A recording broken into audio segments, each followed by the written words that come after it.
Então, vamos lá. Vou colocar aqui embaixo. Bom, pessoal, bom dia para todo mundo. Espero que vocês estejam bem, né? Estamos aí na reta final do terceiro bimestre. Hoje é a aula do dia 20, né? Hoje é dia 29 de setembro. E nós vamos falar na nossa aula de hoje um pouquinho sobre a produção de dois elementos químicos, né? Então, as habilidades de hoje são representar as transformações químicas, né, usando a equação química balanceada, e relacionar as massas moleculares dos reagentes e produtos. Então, hoje o nosso objetivo é compreender o processo de produção desses dois metais, desses dois materiais, relacionar as equações químicas que estão ali, né, e os impactos ambientais também, que a gente vai falar um pouquinho, tá? E aí, galera, como vocês sabem, a gente sempre começa a aula, né, lembrando um pouquinho que a gente está falando, certo?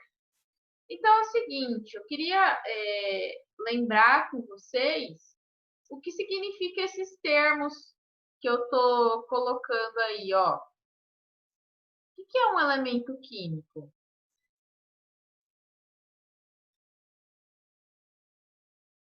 Só um pouquinho, gente.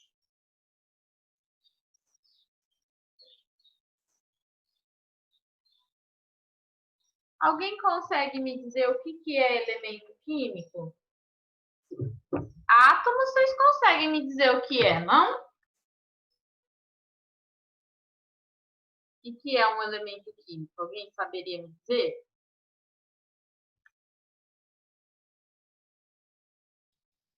O hidrogênio seria um elemento? O hidrogênio, ele é um elemento.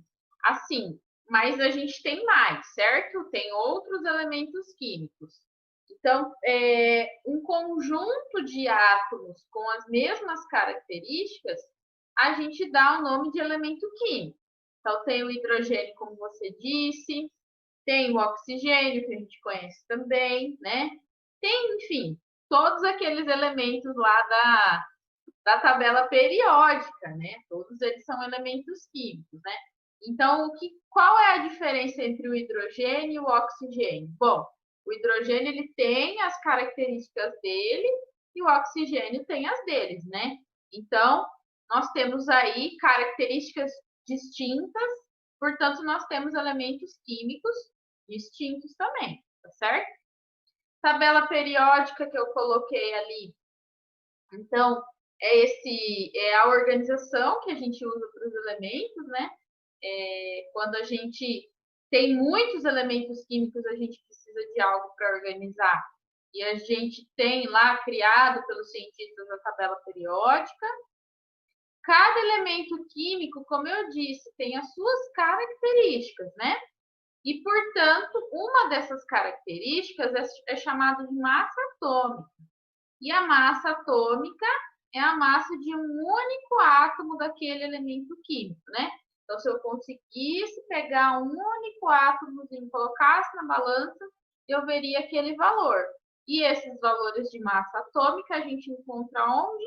Na tabela periódica, tá? Só que os elementos químicos na natureza, eles não ficam isolados, né? Dificilmente a gente vai encontrar esses elementos químicos sozinhos, né? Eles sempre vão se combinar uns com os outros, né?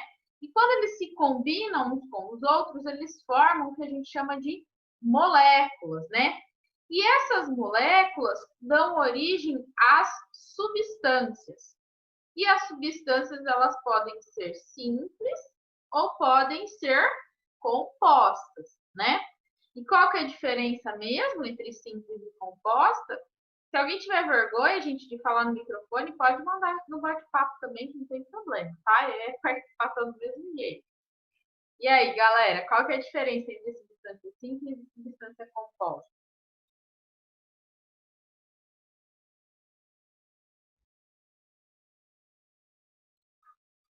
Qual é, pessoal, a diferença entre substância simples e substância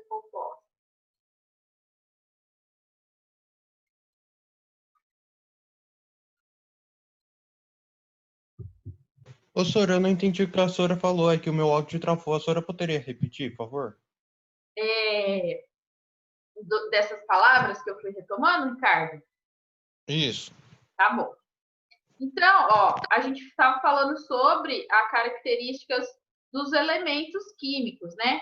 Que elemento químico, ele é um conjunto de átomos com as mesmas características. Então, se eu pego lá o hidrogênio, ele vai ter as características dele, tá? O oxigênio tem as características dele. Então, quando eles estão assim, átomos soltos, mas que eles têm as mesmas características, né? As mesmas propriedades, eu tenho um elemento químico. E todos esses elementos químicos, eles estão dispostos, eles estão organizados lá na tabela periódica, né? E uma das características dos elementos químicos é a massa atômica. Então, lá de todo aquele conjunto que está soltinho lá, se eu conseguisse pegar um único átomo e colocar na balança, eu conseguiria ver aquele número de massa atômica, né? Então, é a massa de um único átomo. E todos esses valores a gente acha lá na tabela periódica, né? E depois eu falei o seguinte, que os elementos químicos, eles estão soltos lá, os átomos soltos. Então, imagina ele lá, eles são todos iguais, mas está cada um no seu canto, né? Só que na natureza, os elementos químicos, eles não ficam assim, isolados, né?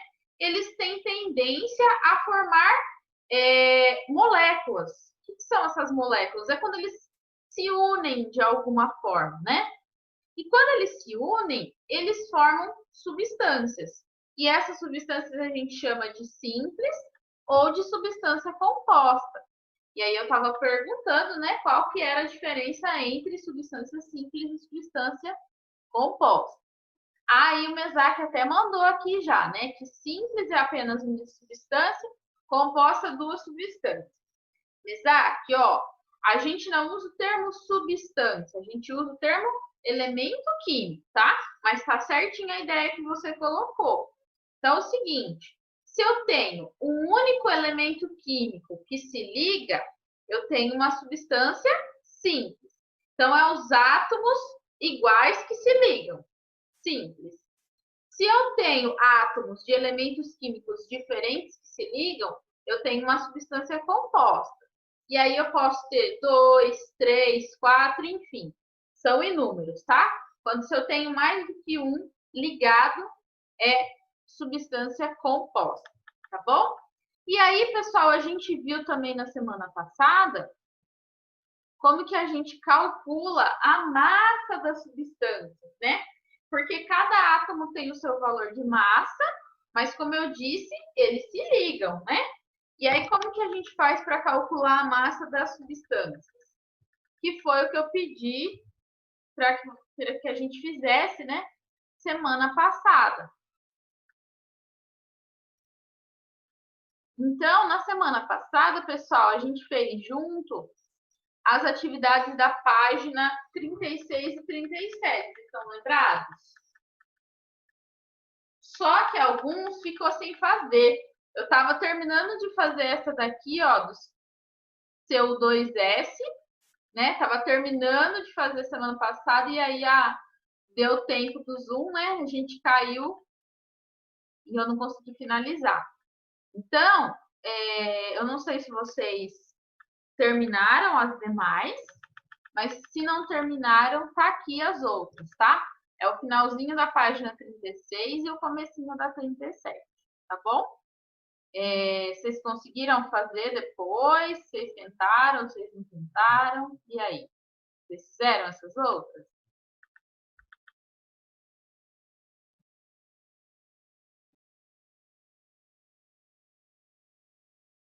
Vocês tinham feito? Ah, eu consegui fazer algumas coisas, Sora, mas não consegui fazer tudo. Não. Ó, vocês querem que eu vá falando uma por uma? Ou depois vocês pegam aqui o resultado? O que vocês preferem? Ah, não sei. E aí, quem tem uma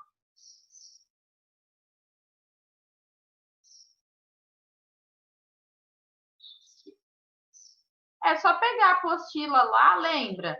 Que a gente tinha o valor de cada um e depois é só somar. Então, o último que eu fiz com vocês foi o seu 2S, que dava 159. E aí, depois, o próximo é o SO2. Então, o O, a gente tem 2 átomos, cada átomo dele 16, né? Que a gente viu esse valor na tabela periódica. Então, 2 vezes 16, 32.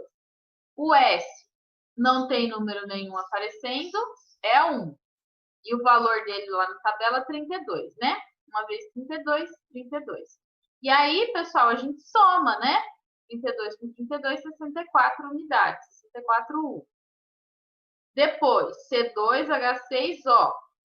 Então, o O, a gente tem um só, uma vez 16, 16.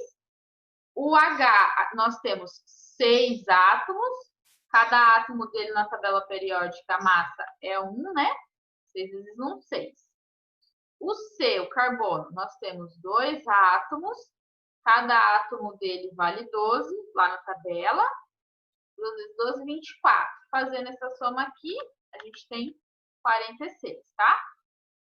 E depois, o Fe2O3. Então, nós temos 3 átomos do oxigênio, sendo que a massa do O é 16. 3 vezes 16, 48. O ferro, Fe, nós temos 2, sendo que a massa dele é 56. 2 vezes o 56 dá 112. 112 com 48, a gente faz essa soma e dá 160, tá? Isso daqui, pessoal, depois vai ficar disponível para vocês, tá? Então, não precisa, se não der tempo de copiar, não tem problema que dá para copiar depois. Ou então, tira um print dessa tela aqui para copiar depois, tá bom?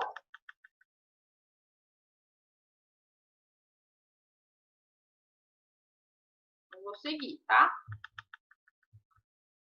Agora, a gente vai conversar um pouquinho sobre alguns elementos químicos, né, que a gente utiliza no nosso cotidiano. Então, assim, né, no começo que a gente estava falando sobre átomo, eu falei para vocês assim, ó, gente, verifique os objetos que tem aí em volta de vocês e me falem, né? E aí vocês citaram vários objetos que tinha aí próximo. Mas agora a gente vai aprofundar um pouquinho mais essa discussão. Esses objetos que estão próximos de vocês, vocês conseguem me dizer quais elementos químicos tem ali? Existe aí perto de vocês, né? Por exemplo, na janela, no celular. Que elemento químico vocês acham que está aí perto de vocês agora, nesse momento? Ou na água, o que tem aí? Quais elementos? Ferro, cobre, Ferro, o que mais? Hã? cobre, Cobre, o que mais? alumínio, Alumínio. Alumínio tem bastante lá na cozinha, né? Nas panelas. sim, O que mais, gente?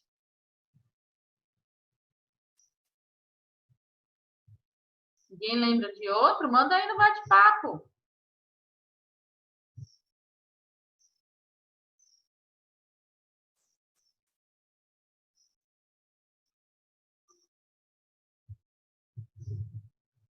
Estão tímidos hoje. Oxigênio, muito bem, né? Afinal de contas, primordial para a manutenção da nossa vida, né? Então, vamos focar nesses 3 que o Ricardo falou, né? E porque eles têm uma característica em comum. Esses 3 que o Ricardo disse. Ferro, cobre e alumínio. O que será que eles têm em comum, né? Eles são muito diferentes, por exemplo, do oxigênio que o Matheus citou aqui, né? Qual que é a diferença entre o oxigênio e esses outros que o Ricardo falou, que é o ferro, o cobre e o alumínio? Alguém sabe me dizer?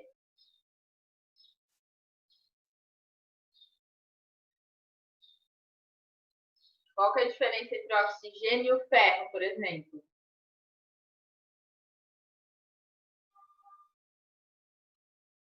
E aí, galerinha?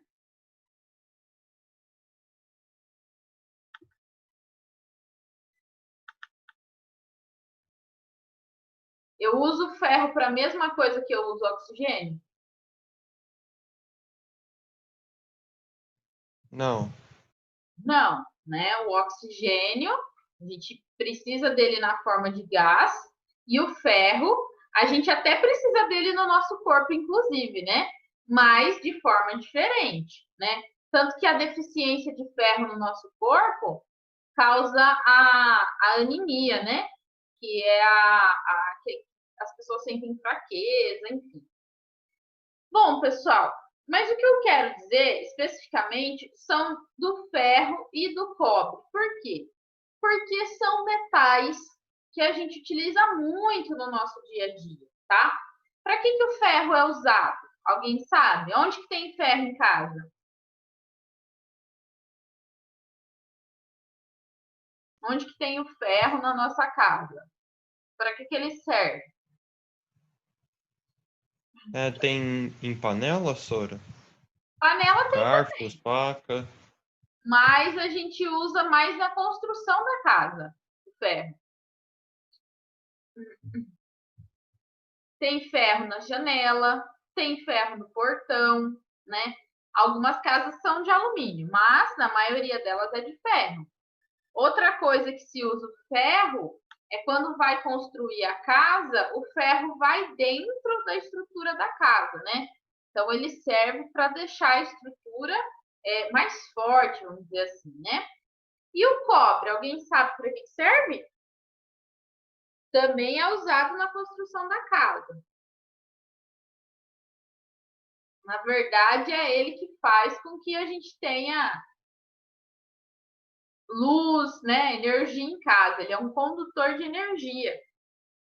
O cobre ele é utilizado nos cabos elétricos. Então, se você pegar um fio, cortar ele e ver por dentro, vocês vão ver uma coloraçãozinha meio avermelhada, que é do cobre, tá?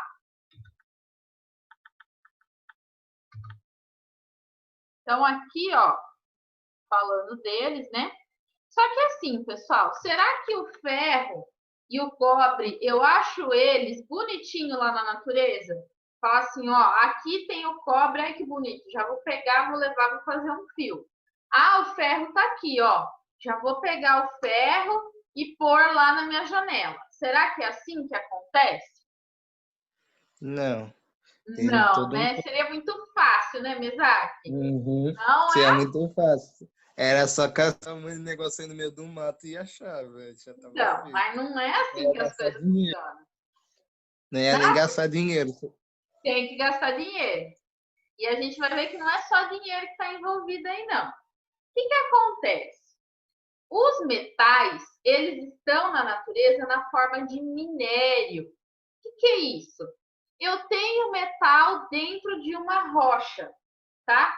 Então, imagina lá, num determinado lugar, você tem uma rocha e dentro daquela rocha, combinado com outros materiais, eu tenho um metal que eu quero extrair, que eu vou utilizar, tá bom?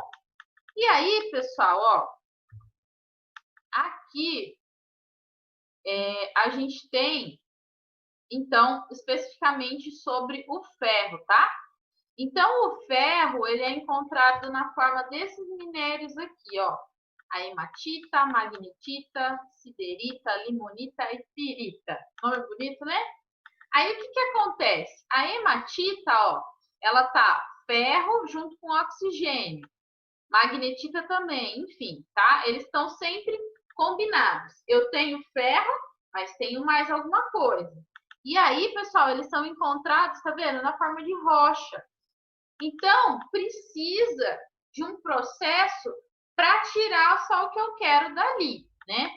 Então, aqui a gente tem as propriedades dele, né? E aqui, pessoal, a gente tem o processo de produção do ferro. Então, como que o ferro sai desse formato de minério, sai desse formato de rocha e vai chegar lá do jeitinho para usar na construção da casa. Acontece um processo de produção, um processo de siderurgia. Então, a primeira coisa que eles vão fazer, eles vão extrair esse minério da natureza, né? Que é a chamada mineração, tá bom? É a etapa 1 que está aqui. Depois que esse minério foi extraído da natureza, ele vai ser, obviamente, cortado, né, em pedaços pequenininhos, e ele vai ser colocado dentro de um forno, junto com o carvão, que a gente chama de coque, tá? E um outro óxido, que é o óxido de cálcio. Aí, o que acontece? Ele foi para o forno, e aí a temperatura dentro daquele forno chega a 1.200 graus Celsius. Ou seja, é uma temperatura alta, né? 1.200 graus. Então, tá lá o minério de ferro, o carvão e esse óxido de cálcio. Aí, o que vai acontecer? Dentro do forno, eu também tenho a passagem de ar, né? Então, eu tenho oxigênio. Aí, o carvão que eu tenho lá, junto com o oxigênio do ar, nessa temperatura aqui, ó, forma um monóxido de carbono, que é o CO, tá bom? E aí, como essa temperatura está muito alta, o minério de ferro ele vai fundir, né? O que é fundir? Passar do estado sólido para o líquido, né? Então, imagina lá, agora o minério de ferro esquentou tanto que ele passou a ser líquido. E aí ele vai encontrar esse monóxido de carbono, esse CO aqui, ó. E aí sim a gente vai ter a produção do ferro. Então, o óxido de ferro, que é esse aqui, ó, Fe2O3, que estava lá dentro da pedra, no minério, em contato com o monóxido de carbono, vai produzir o ferro sozinho, isolado, que é o que eu quero, e o gás carbônico, tá? Então, esse é o processo do ferro. Então, ele vai para um forno com carvão a 1.200 graus e só depois que a gente tem o ferro isolado, tá? Esse é o do ferro. Agora, o cobre. O cobre, pessoal, ele também é encontrado na forma de minério. Esses minérios são chamados de calcopirita, cuprita ou calcosita, né? E aqui as propriedades dele. Como que é o processo de produção do cobre? O processo de produção do cobre, ele não precisa de temperatura alta, como é o do ferro, tá? Ele precisa de temperatura, de aquecimento, mas não tão alta quanto do ferro, né? Então, o que acontece? A calcosita, que é esse aqui, CO2S, na presença do gás oxigênio, aquecendo, tá? Vai liberar o cobre sozinho e o SO2, que é o dióxido de enxofre, tá?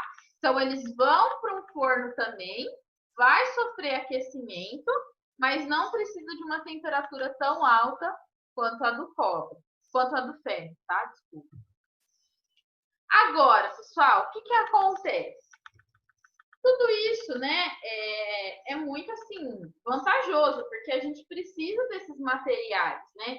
A gente precisa do ferro para construir a nossa casa, a gente precisa do cobre para poder transportar energia elétrica, né? Mas, o que acontece? Durante todo esse processo de produção dos metais, nós temos algumas consequências, alguns impactos ambientais, né? Então, a gente precisa aí tentar achar um meio termo, né? Achar um caminho onde a gente tenha a produção dos metais, mas que não danifique o nosso meio ambiente também, né? Então, qual que é o problema, vamos dizer assim, na produção de ferro? Então, como você tem a grande produção de carvão, você acaba desmatando grandes áreas, aumenta a produção do CO2 no ar atmosférico, podendo agravar o efeito estufa. A gente tem emissão de poluentes orgânicos, que eles podem ser cancerígenos. Já o cobre também gera o gás carbônico, né? Causando impactos no meio ambiente. Você tem problema de contaminar o solo ou lençol freático, né? Lembra que lençol freático é a reserva de água que a gente tem embaixo da terra, né? Também tem problemas com os ecossistemas locais. Então, os locais onde as pessoas extraem os minérios, você pode ter degradação do ecossistema ali, né? Que é cortar as árvores nativas da região, você tira o habitat natural de alguns animais, né? Então, esse que é um grande problema.